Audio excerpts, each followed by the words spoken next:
شكرا يا ربي شكرا.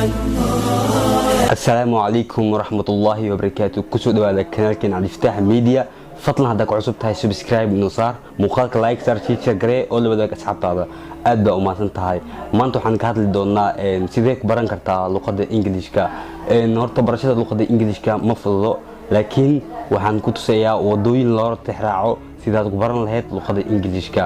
ugu horeyn waa inaad badisaa speaking, ku hadalka. waxa markaad ku hadasho oo aad ku celceliso hadaa khalad waa marka ugu dambayso waa six doontaa ha lagu qoslo wax walba ha lagu dhaho, laakiin badi speakingka ku hadalka. marka xiga qoraalka, marka wax qalado aad ku celceliso inaad qalado mar labaad waa khaldisa, mar kale waa isku dayaysaa inaad saxdo. marka kale dhageysiga badan, muhiimadu waxay tahay inaad basato yani filmaanta oo kale Ingiriiska oo kale inaad basato sida kaartoominka Ingiriiska ku hadlayaan oo kale, laakiin xoog ha saarin barashada grammarka. Grammarka waxay ka qaadanaysaa waqtiyo aad u fara badan. muhiimada ha saarin grammarka. teeda kale waxaad gashaa waxbarasho online ah, online waxbarasho ama private sida loo yaqaano. hadaad gasho waxaad ka fahmi doontaa luqadda Ingiriiska, waxaad ku baran kartaa qaab easy ah.